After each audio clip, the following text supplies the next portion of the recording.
metodologi penelitian muamalah ini, karena dia 3 SKS, maka ini tujuannya adalah ini. Mahasiswa memahami dan memiliki kemampuan untuk melakukan penelitian. Jadi sudahlah harus paham, juga harus bisa melakukan. Berarti ada sisi praktik yang harus dilakukan.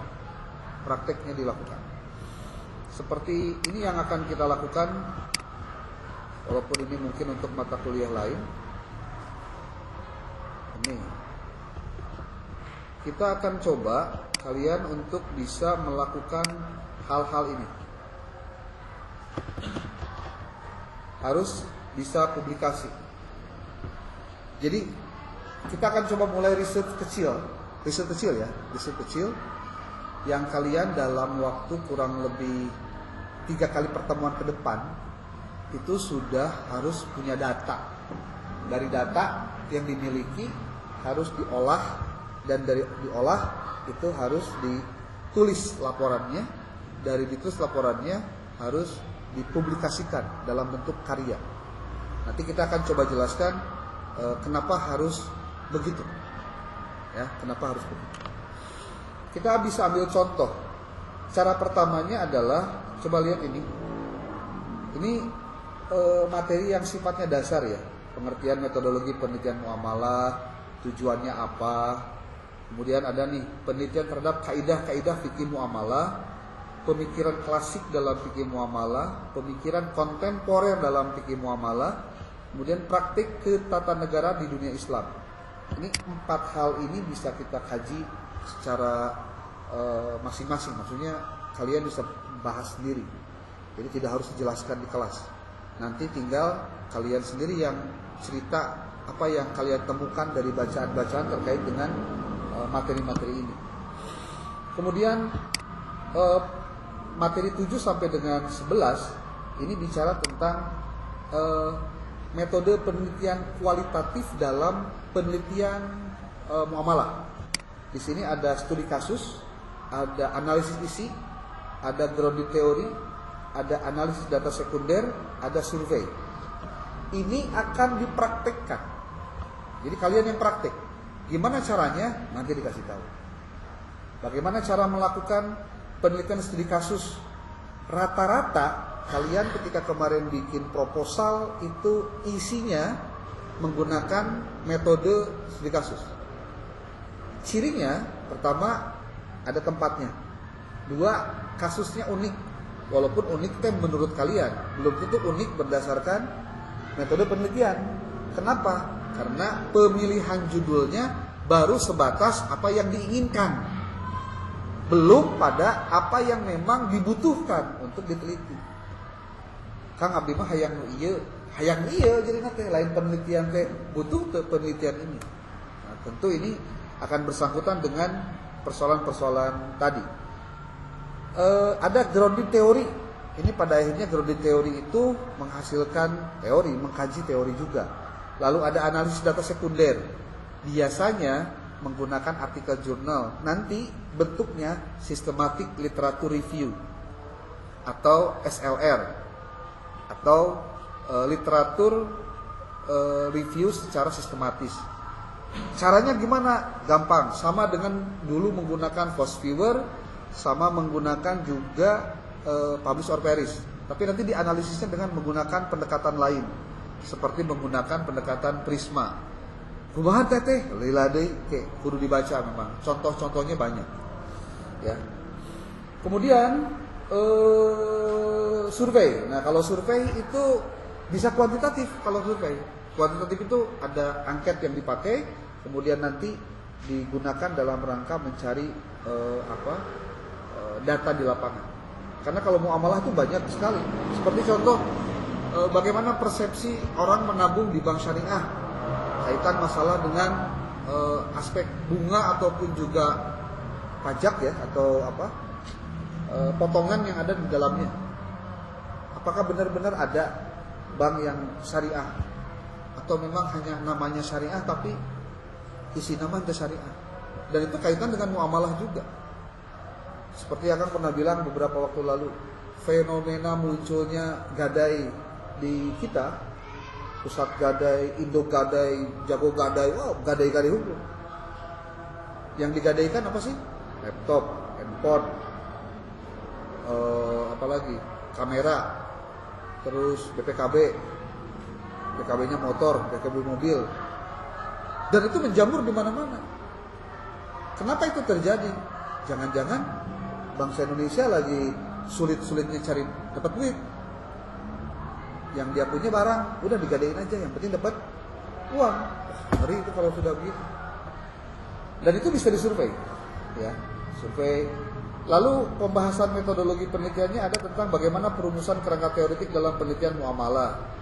Lalu, nah kalau ada perumusan hipotesis dalam penelitian muamalah, berarti penelitiannya di kuantitatif. Ada juga penentuan jenis data dalam penelitian muamalah, ada sumber data dan teknik sampling. Kemudian ada teknik pengumpulan data dalam penelitian muamalah, kategorisasi data dalam penelitian muamalah, tabulasi data, jadi bikin tabel, masukin yang didapatkan berapa, angkanya dimasukin, contohnya gitu. Lalu ada interpretasi data, ada interpretasi tabel, dan membuat rencana penelitian muamalah. Sebenarnya, karena di pertemuan di semester lalu kalian sudah membuat rencana penelitiannya, berarti yang harus dilakukan adalah bagaimana menyesuaikan si proposal penelitian kalian itu menjadi proposal yang relatif mendekati apa yang dimaksud dalam metodologi penelitian muamalah. Strukturna kudu bener, referensinya kudu bener, cara ngutipnya kudu bener, metodologi penelitiannya juga harus bener, teknik analisis datanya juga harus bener, dan lainnya. Dan itu hanya bisa dilakukan jika mau baca, ya. Ini karena tidak bisa online, sayang ya. Karena kalau online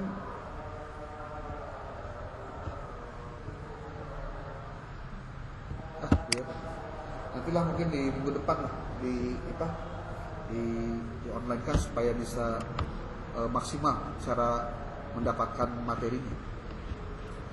Seperti contoh ini, coba lihat.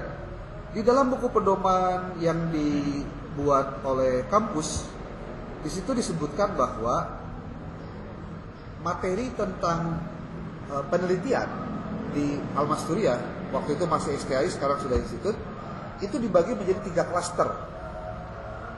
Klaster pertama ada klaster kewahyuan. Yang kedua klaster falsafi. Klaster ketiga empirik. Contoh judulnya ini, lihat judulnya. Tinjauan kompilasi hukum ekonomi syariah terhadap utang bahan bangunan material. Studi kasus desa Gebagarum, Gebang Arum, Kecamatan Bonang, Kabupaten Demak. Ini sebuah tesis skripsi di UIN Wali Songo, Semarang, tahun 2023. Kalau dilihat dari judulnya, penelitian ini atau skripsi ini masuknya pada kajian empirik. Kenapa empirik? Karena dilaksanakan ada lokasinya dan dilakukan langsung di lokasi penelitian. Artinya di situ ada wawancara, di situ ada observasi, dan itu adalah ciri dari penelitian kualitatif. Lapangan, ingat, kualitatifnya lapangan, dan lapangan itu empirik. Kalau ditanya apa sih empirik teh? Empirik itu asal katanya empirisme, pengalaman. Artinya apa yang dialami oleh manusia itu apapun namanya empirik. Itu. Yang nomor 2, lain cerita. Coba lihat baik-baik. Jual beli on time password di Telegram menurut pandangan hukum ekonomi syariah. Ingat, hukum ekonomi syariah. Di situ kajiannya falsafi. Kenapa kajiannya falsafi? Karena yang dibahas itu hal-hal yang sifatnya filosofis. Hukum ekonomi syariah. Beda dengan kalau membahas kewahyuan. Kalau kewahyuan itu, kebetulan di sini tidak ada contohnya, itu sudah mengkaitkan dengan masalah kaitan dengan Al-Quran, dengan hadis. Kalau sudah 2 itu yang dibahas, berarti itu kewahyuan. Gitu. Ya. Tapi kalau yang dibahas itu masih terkait dengan contoh undang-undang atau DSN, Dewan Syariah Nasional, dia mengeluarkan fatwa tentang haramnya jual beli online yang trading yang tidak jelas, contohnya ya contoh. Berarti itu kajiannya kajian falsafi, bukan kajian kewahyuan. Walaupun di dalamnya pasti ada ayat Al-Quran dan hadis yang dijadikan sebagai dasar pengambilan hukumnya. Tapi kan bukan lagi berkaitan dengan itu, tapi dari dasar falsafinya. Contoh lain, perlindungan hukum konsumen terhadap produk makanan tanpa label kadaluarsa dalam perspektif hukum ekonomi syariah dan hukum positif. Studi kasus. Nah, kalau udah ngomongin studi kasus, berarti etate sirina empirik. Tuh. Nah, kamu nanti pada saatnya menulis proposal mau ngambil yang mana? Apakah jalur yang empirikah ataukah yang falsafi? Tapi kalau boleh usul, lebih bagus empirik saja. Kenapa? Karena lamun falsafi mah emang mana boga kitabna lengkap bisa macana. Lamun tatareng togan kene ya berarti memang sebaiknya jangan pengenangan penyakit waktu gitu. Sebab mungkin dalam sidang proposal hal-hal teknis begitu pasti ditanyakan. Sabar aja kita mau dipakai dua, makanya dua. Sebegitu kan? Karena apa? Tidak relevan. Masa mau mengkaji hukum ekonomi syariah, kita mau dikaji ukur dua siki. Kan kuduna memerenan dibahas dari berbagai perspektif. Ini kebanyakan judul-judulnya itu atau penelitian-penelitiannya itu sifatnya empirik. Kenapa? Karena kalau empirik, satu, mudah ditemui karena ada tempatnya. Kedua, relevan untuk menjawab masalah yang sedang terjadi. Eta masalahnya. Jadi kontekstual gitu. Ya. Contoh yang falsafi gimana nih? Analisis perlindungan hukum terhadap pengguna fitur tabungan emas pada aplikasi Shopee. Perlindungan hukum, analisis perlindungan hukum. Di sini tidak disebutkan siapa yang ditelitinya, di mana, tidak ada. Berarti sifatnya konsep yang dibahas. Kalau konsep ya falsafi. Kunaon tadi disebut kewahyuan karena memang tidak disebutkan berdasarkan Quran dan hadisnya. Kalau ini nih tinjauan hukum Islam dan hukum positif dalam transaksi NFT non fungible token menggunakan kripto. Ngerti teu kripto? Mun teu ngarti tong ngabahas kripto. Duit oge can ngarti. Geus we ngabahas sesajen. Ini kaitan dengan masalah falsafi. Ada lagi tinjauan hukum Islam terhadap sewa menyewa sawah hibah bersama. Studi kasus di Desa Dempet, Kecamatan Dempet, Kabupaten Demak. Ini apa? Empirik. Kenapa? Studi kasus. Nah, jadi kesimpulannya, lamun ditinggali dari judul kamu, bahkan kabeh rata-rata pakai tempat, berarti menunjukkan studi kasus. Tinggal kamu harus memperdalam bagaimana studi kasus itu dilakukan dalam sebuah penelitian. Jika kalian bersepakat bahwa penelitian di kelas tes ini akan diarahkan pada studi kasus, maka perdalamlah tentang studi kasus. Kecuali kalau begini, Kang, bisa tuh saya mau pengkajiannya tentang grounding teori. Ya mangga. Tapi kudu apal heula kumaha grounding teori teh. Apa dan bagaimana serta seperti apa bentuknya, itu harus dipelajari terlebih dahulu. Nah, saran agama satu sih sebenarnya, baca coba skripsi nulis eta nu penting. Lihat oleh kamu bentuknya seperti ini, jelaskan bagaimana, maka nanti kamu kelihatan polanya seperti apa, struktur dari penulisan penelitiannya. Ini. Nah, kalau ditanya apa sih metodologi penelitian muamalah teh? Ini nih yang di bagian warna kuning, coba dilihat. Metodologi penelitian muamalah itu merujuk pada kerangka kerja, strategi, dan teknik yang digunakan dalam mempelajari dan menganalisis aspek-aspek yang terkait dengan transaksi. Nah, itu ya bahasa gitu. Atau interaksi ekonomi dan sosial dalam konteks Islam. Coba telaah proposal kamari. Kira-kira ayat bagian-bagian yang disebutkan ini. Ada transaksinya nggak? Ada. Kalau ada, masuk pada kajian tentang muamalah. Kamu tahu? Salah. Tugasmu minggu depan print out lagi bagian bagian proposal kamari. Nanti kamu telaah sendiri esina. Kira-kira perlu revisi atau tidak? Jawabannya kumaha? Kudu bisa. Karena naon? Nanti harus dijelaskan apa saja yang harus ada dalam sebuah latar belakang proposal. Gitu. Oke. Nah, yang harus dikuasai juga adalah terkait bahwa muamalah itu dalam arti sederhananya, secara etimologinya adalah transaksi atau interaksi. Istilah ini digunakan untuk merujuk pada segala jenis transaksi atau hubungan antar manusia. Tapi ingat, dasarnya diatur dengan prinsip-prinsip syariah.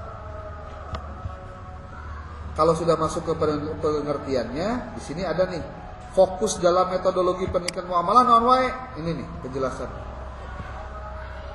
Ini panjang sekali dijelaskan ke mau beres sajam 2 jam. Kayak file nawe dikasihkan, dibaca lagi atau nanti filenya dipelajari lebih lanjut. Tuh, pendekatannya bisa normatif Islam. Ini kaitan dengan tadi lamun dina luhur mah nyaeta anu kewahyuan. Dibaca dari studi kitab klasik, sumber primer, Al-Quran, hadis, dan literatur fikih. Kalau untuk ijtihad nanti juga terkait dengan proses penalaran hukumnya. Jadi kalau kalian tahu, menetapkan sebuah hukum dalam muamalah khususnya itu bukan persoalan gampang. Maka kenapa kemudian para imam madhab sok ayawe bedana irina muamalah mah? Kenapa? Karena rumus muamalah mah hiji. Dia boleh dilakukan jika tidak ada dalil yang mengharamkan. Beda dengan ibadah. Ibadah mah pekerjaan itu tidak boleh dikerjakan jika tidak ada perintahnya. Jadi kalau tidak ada perintah, boleh nggak melakukan dalam ibadah? Nggak boleh. Tapi dalam muamalah, segala sesuatu itu boleh kecuali ada dalil yang mengharamkan. Makanya kenapa kemudian cara berpikir para imam mazhab biasa berbeda dalam hal muamalah? Ya seperti itu kondisi. Jangan kaget gitu maksudnya. Kamu tinggal mau ngambil yang mana, ya terserah kamu. Pendekatan mana yang lebih digunakan ketika kamu mau menjelaskan tentang satu hukum. Di samping tentang pendekatan normatif Islam juga ada pendekatan empiris. Yang empiris itu yang mana saja? Nih, satu studi lapangan. Atau yang terkait dengan analisis kuantitatif atau kualitatif. Ini pun bisa masuk pada kategori empiris. Kenapa? Karena dilakukan langsung oleh si peneliti, baik ke lapangan maupun dengan narasi, statistik ataupun juga dengan analisis naratif. Nah, pendekatannya itu sudah ngomongin interdisipliner. Nah, maksudnya interdisipliner teh memadukan prinsip muamalah dengan teori atau dari disiplin ilmu yang lain. Seperti ekonomi, hukum, psikologi, antropologi sosial. Untuk apa ya? Disiplin ilmu dengan yang lain itu diintegrasikan untuk memberikan pemahaman yang holistik. Holistik itu lebih komprehensif, lebih menyeluruh dan multidimensi. Kamu harus tahu bahwa sebuah perjalanan muamalah itu tidak ujug-ujug berdiri sendiri, tapi selalu ada faktor yang menjadi pengaruhnya. Contoh kasus, kenapa ada orang yang mengijonkan sawahnya atau mengijonkan kebunnya? Arti kemudian ijon, naon ijon teh? Hah? Naon? Contoh ya, boga tangkal rambutan. Tangkal rambutan teh can rambut can buahan kakarek hejo gitu. Datang kah naon cik urang mah tangkulak. Iya ku saya dibeli lah beraha 1 jutaan ya 1 jutaan cek ngeboga itu teh tenan naon sok duitna heula mungkin mun geus buahan berarti milik si tangkulak eta. Pertanyaannya, apa si tangkulak ujung-ujung datang nawarkeun? Bukan. Di situ ada hukum ekonomi. Apa? Di mana banyak permintaan, pasti harga mahal. Iya dong. Kunaon sababna? Loba juga manu hayang. Di situ ekonomi lagi berputar. Jadi artinya tidak ada dasar hukum kejadian itu ujung-ujung terjadi. Enggak. Ada yang mendasari. Sekarang pertanyaannya, kenapa yang punya kebun tadi mau dia menyerahkan itu? Salah satunya karena unsur ekonomi. Dia butuh duit. Dia nyaho bahwa ieu teh lamun ayeuna ditungguan ketika asak mah hasilnya bisa lebih 1 juta. Tapi duit 1 juta ayeuna lebih penting daripada duit 2 juta engke. Da butuh lagi ayeuna. Berarti di situ hukum ekonominya lagi jalan. Apa? Kebutuhan hari ini jauh lebih harus diselesaikan daripada kebutuhan nanti. Berarti kondisi ekonomi pun berpengaruh terhadap sebuah praktek muamalah. Jual beli, melihat tadi gadai, itu kan problem-problem sosial. Tapi jangan salah, persoalan muamalah itu ternyata tidak hanya bersangkutan dengan muamalahnya itu sendiri. Kenapa ada orang yang hari ini masih kena nyicil motor di leasing? Padahal lamun maneh orang hukum ekonomi syariah nyicil motor di leasing berarti kamu teu ngamalkeun ilmuna. So, nya teu. Naon sababna? Haram teu? Haram. Sok rek nyebutkeun halal di mana? Kunaon sababna loba anu nyicil? Minimal 3 alasan. 1, pan teu boga duit cash. 2, aya cicilan mah sok loba naon? Loba bonus. Meuli cash jeung meuli cicil potongannya lebih gede. Nyicil bisa nyampe 2 juta. Nyicil cash paling 250.000. Orang lebih baik nyicil dong. Ada yang ketiga. Tadi muka hiji mah kan teu boga duit cash. Muka 2 ada potongan banyak. Yang ketiga moal karasa cenah bertahap. Padahal lamun maneh mikir, hitung tah antara DP jeung bulanan dikalikan sabaraha bulan per bulanna itu bisa mencapai setengah dari harga motor itu sendiri. Lebih malah. Jadi bermotor harga 25 juta, mayarna bisa jadi 45 juta. Mun dihitung. Kan kamu mah teu sadar.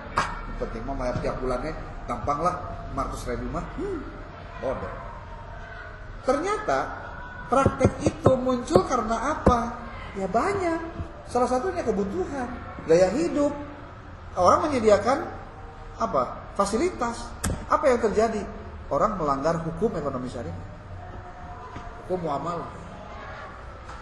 Sok, pernah gak kamu mendengar istilah bunga ketika bicara di bank?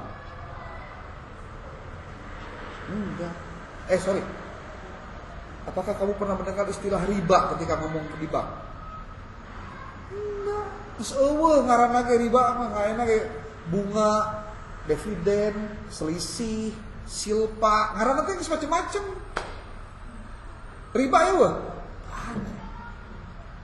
Padahal kalau kamu tahu bagaimana hukum riba,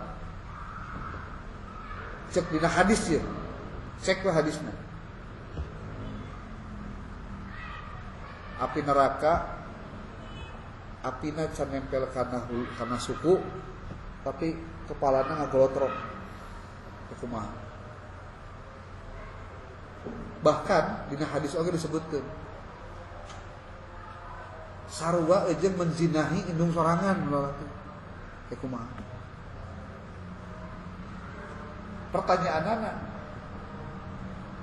umat Islam kumaha cara nyalametkeunna kaitan dengan proses muamalah. Padahal eta teh aya di sekitar urang.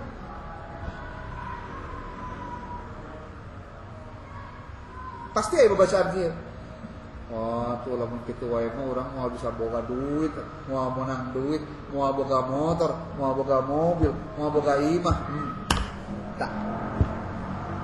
Dan itu adalah tantangan. Anu lebih parah mah lamun kajadianana pelaku riba teh nyaeta mahasiswa hukum ekonomi syariah. Eta lebih parah. Jeung di bangga we, urang mah motorna anyar. Di mana? Itu Kali Singgung.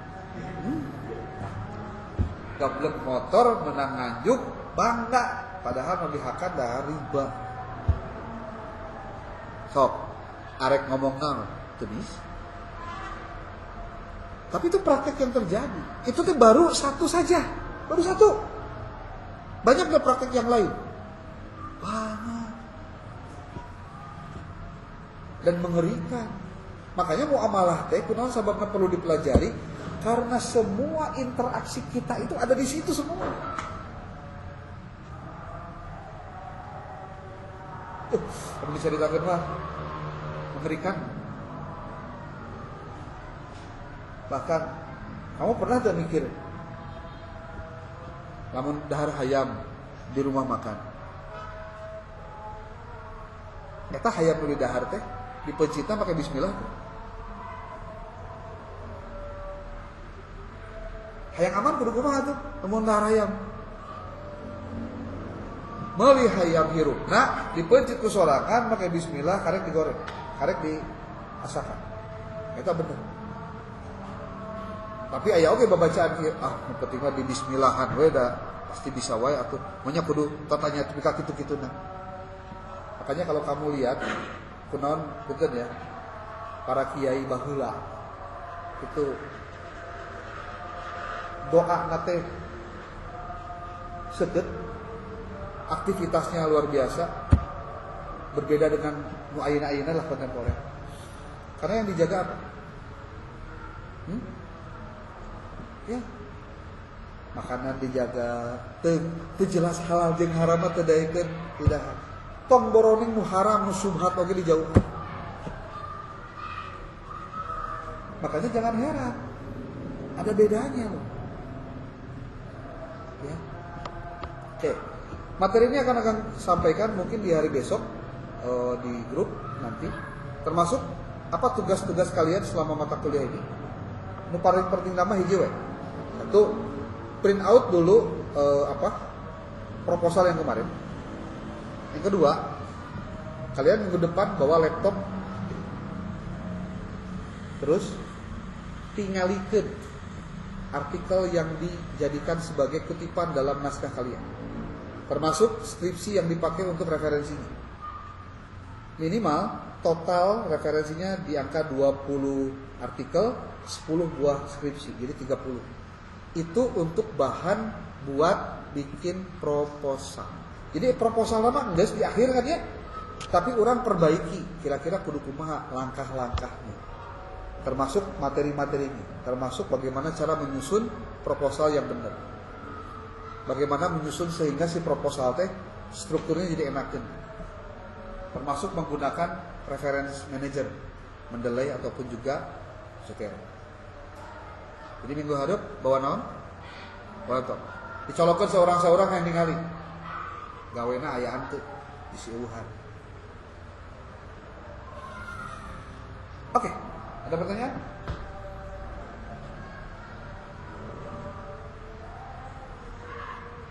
...20 artikel, 10 skripsi. Boleh tesis, boleh disertasi. Sumbernya. Kang, buku kumaha boleh? Boleh. Maksimal 5. Buku. Jadi ulah loba teuing bukuna, tapi harus diperbanyak hasil risetnya. Dalam rangka apa? dalam rangka mempersiapkan proposal kamu dipertajam supaya lebih baik untuk persiapan kamu nanti melaksanakan seminar proposal. Eta ge lamun proposal eta nurek dijadikeun bahan keur sempro atau seminar proposal. Kang boleh teh ganti deui abdi mah rada kurang nyaman ya judulna contohnya. Ya mangga, terserah. Gitu.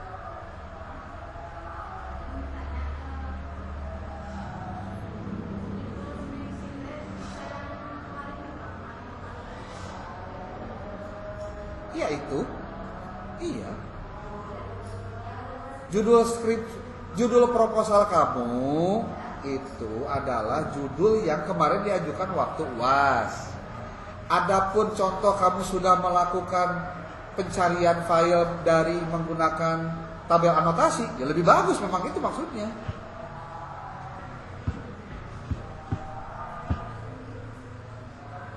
Ah gitu. Kebetulan hati ngacung we. Oke? Sudah? Ini kayaknya kalau dilanjutkan jamnya kudu ketika jam 18.20 berarti lewat maghrib. Sigana kudu dibatasi, kudu diikhlaskan waktu 20 menit ke depan tidak digunakan, tapi dengan tugas itu mudah-mudahan bisa masuk. Kalau nanti dilaksanakan secara online, siap-siap saja paparan dari tiap orang dengan laptop, bukan dengan HP. Ya, kalau ini mah kalau, tapi kemungkinan besar sih minggu depan kita tetap tatap. Cuma kan teh jangan sampai kejadian infokus tidak ada di tempat. Jadi mohon sebelum dimulai infokus kudu geus standby. Ya. Oke. Tolong